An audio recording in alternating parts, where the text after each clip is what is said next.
They say bending your knee down means complete surrender.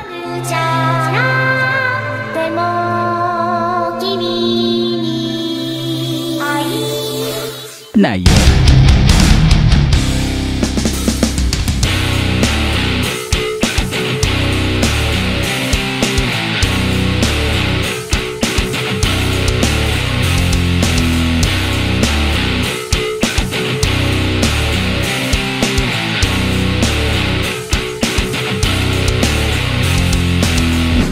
What we have here is GSX 150. Okay. Alam mo ba? Hindi. Joke lang. No to bullying. No to bullying. Okay. Alam mo ba, this bike reminds me of Moto3. Ito. Alam mo ba yung Moto3? Ay, syempre naman. Ano? Kada may MotoGP race, Sunday, ito yung Race 1. Ito yung unang sumasalang kung saan pure action. Yeah, pukpukan. to. Matindi eh. 125 dati? 250 na ba ngayon? 250 na ngayon.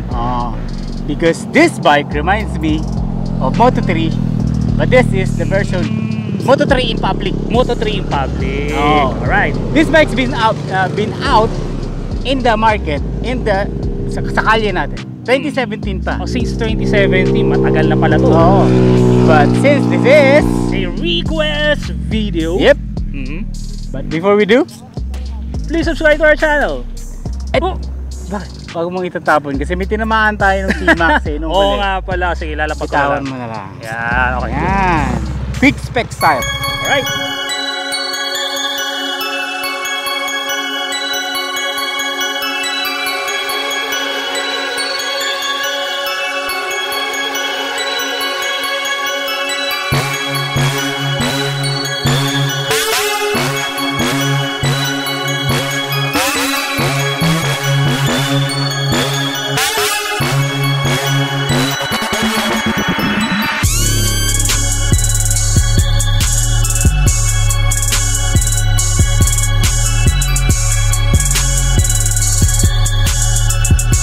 Imagine this, 126 kilos with 19 HP at 11,000 RPM, that power to weight ratio, you know what I mean.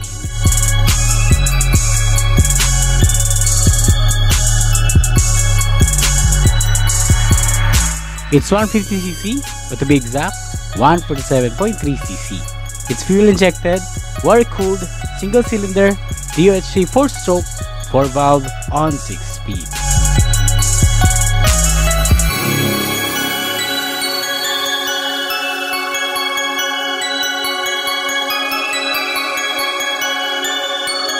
Our DAS features digital speedo, tacho, odo, and clock, with RPM, fuel gauge, gear indicator, service reminder, blue oil, and low battery on the side.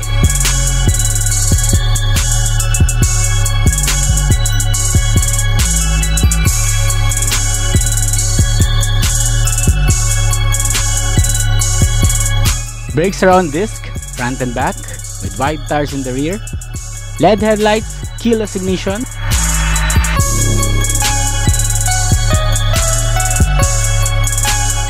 and for us to know, and FYI, the design was shared from the bigger bike, the GSX-R 1000.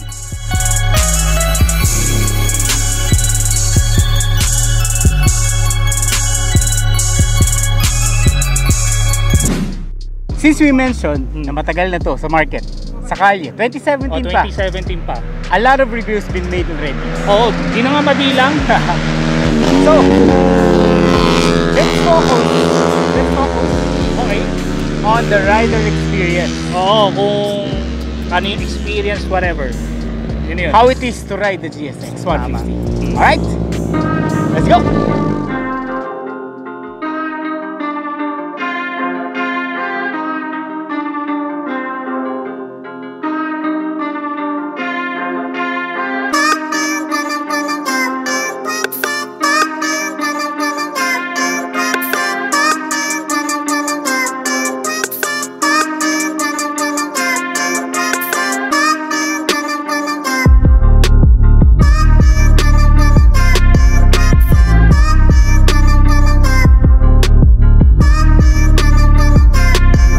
Remember back in the day? pababaan ng Manibela was a trend, when Pinoy racing was really at its best, this bike has it. Pagbili mo pa lang, given na siya.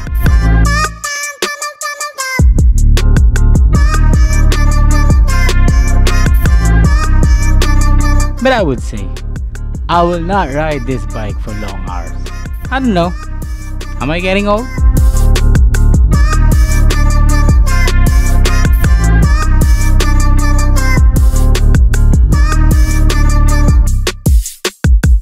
Buti na lang may isa pang version nito.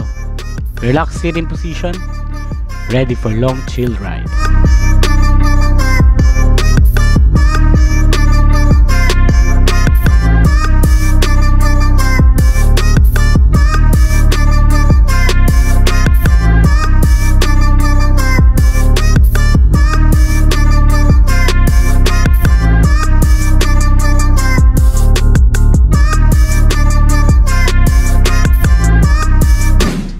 So now, gusto kong malaman, how was it the experience using this particular motorcycle? Okay, we would like to know how sa traffic, kamusta pa siya? Sa traffic, for me as daily commuter, gamit ko siya papasok ng trabaho everyday.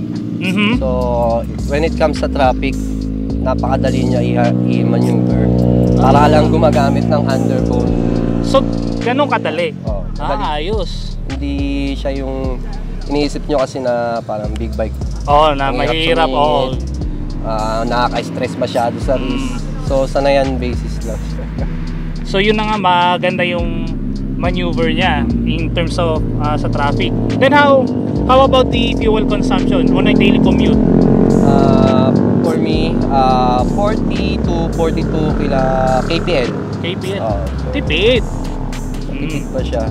How about sa walwal, sir? Sa akin, pag nagwawalwal is mga mga 35 to 37 kpl ang fuel consumption natin dyan. Tipid pa rin sa walwal mode. Then sa naman, cornering, entry and exit. Isa ka dun sa mga kanina, naglaro, okay. Kamusta naman? Well, sa akin kasi gamit ko S eh. So, okay. So, sa entry, pwede mo siyang ihiga ng todo kasi yung ground clearance niya ng medyo mataas eh. Yung maganda ilalim, pa, okay. So, walang problema sa cornering. S pa yung gamit mo So, madali pa siyang i-corner entry. How about to sa upon exit na? Kamusta? Well, of course, exit is pag i-entry ka na kasi, pag tatayo ka na ng konti, tapos pag ginas mo siya ng todo, isisipat agad yung yung S natin. Yun. Tapos yung acceleration. Maganda yung acceleration.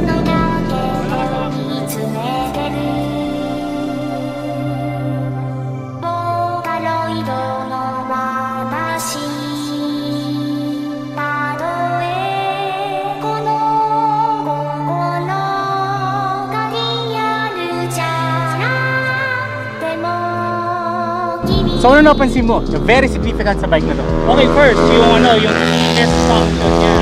Yung keyless niya. Alam mo, wish ko, since keyless na yung ignition, why not gawing keyless yung fuel cap? Yung sa tangke, tsaka yung sa seat. Wala pang gumagawa yata na. Pipindutin mo na lang para mag-open, di ba? Wala pa yatang gumagawa under 150cc. If, correct me if I'm wrong. What else? What else? Sa akin yung aggressive position niya kasi yung lower handlebar. Sobrang baba, di ba? Kaya sinabi ko na this is a Moto3 in public because of that riding position. Pero, yung kanyang foot peg, standard, pwede kang bumili ng real set para mas maging aggressive pa yung ride. Atras mo, di ba? You have a complete race bike na, di ba? Yep.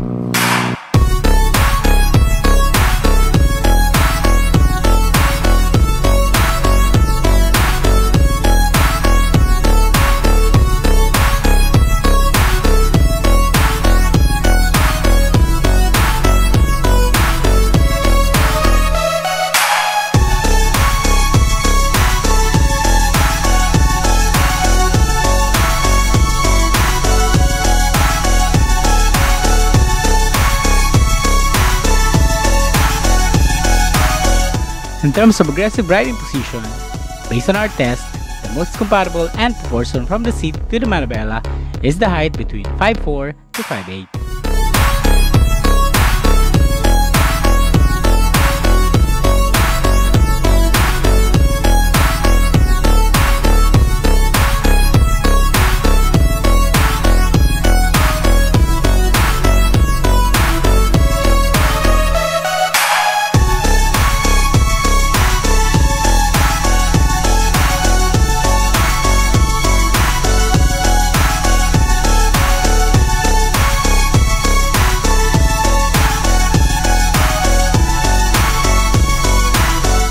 Can you walk us through kung paano start yung bike?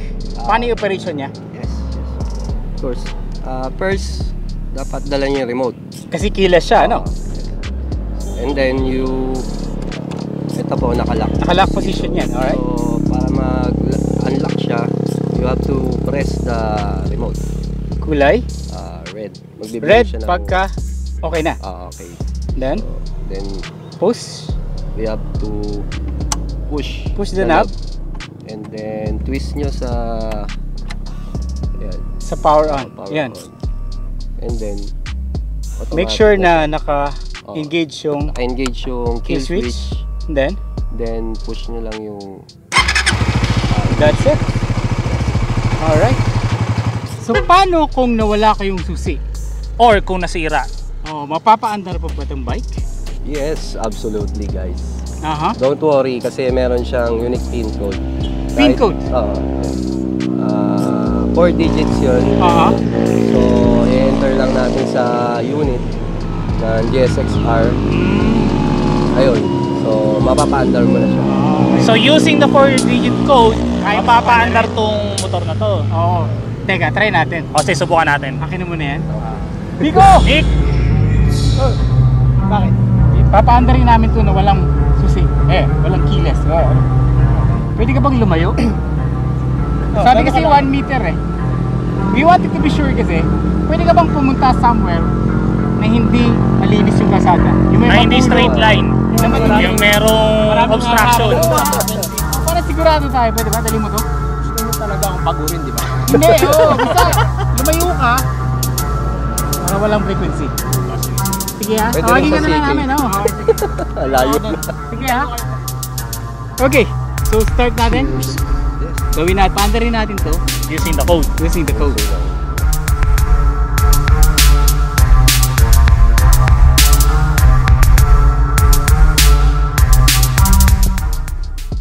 Let's try yung yung manual entry ng keyless niya. So without remote, papakita natin kung paano yung process. Paano mo siya mapandar nang walang susi. Okay. So let's start. So unang press is you have to hold the button down. Mga 5 seconds. Let's wait for the pop. Yan. And then second.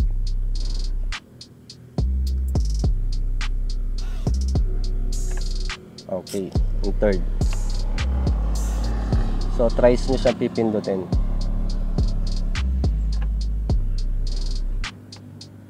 Ito na yung pang-apat na push. So, ayan, mag-i-stay siya to enter the pin number 1. Okay, pin number 1. Okay. So, magbe-verify siya. Okay, number 2.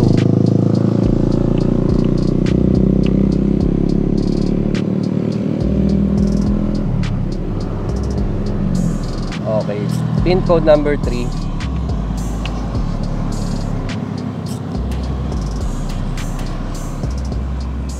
So, kailangan niya mag-blink ng pang-apat na. Yun. So, 1.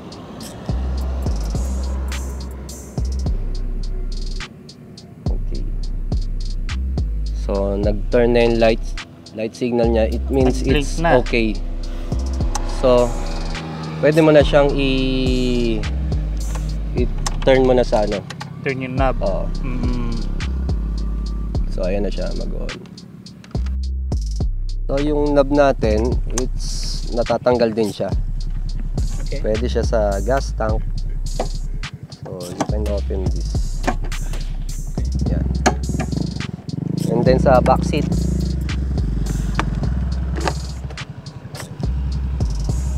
Okay. Then babalik natin siya. Sweet. Hindi na siya matatanggal. Ano ba ang advantage kung meron kang aggressive position? Unang-una, makakapag-lane brake ka. Aha. Then, Hard braking. hard braking. Eh, upon cornering. Cornering. Medyo madali for you. Tapos alam mo ba, yung aggressive riding position ay merong influence. Ano? Oh, Influence for you to go for you faster. to go faster. Bakit ganun, ano? Kasi nakayuko kang ganun eh. Okay, so gusto na magbigay ng advice dun sa riding position na yun. Ang pwedeng gawin ay relax. Relax. Huwag mong dadalhin, huwag ito yung gagamitin mo magdala ng bigat mo. Relax your arm, Yes. relax your wrist. Ang magsusuporta sa'yo is yung abdominal muscle mo. Hindi abs mo. Nope. Saka yung Yun. back muscle mo. Correct. Yun yung magsusupport ng weight ng upper body. Pero yung riding position na to, we don't really recommend this for long ride. Oo, kasi mapapagod at mapapagod. There's another version of this, Oo, yung S. yung S, which is ang riding position ay medyo upright. Diba? Okay, watch out nyo rin. Kasi sa ibang bansa, Lumabas nag-release na sila na. ng ABS version. The ABS version. I'm sure dadating sa atin yan. Oo. Anytime soon. Suzuki, kung nakikinig kayo.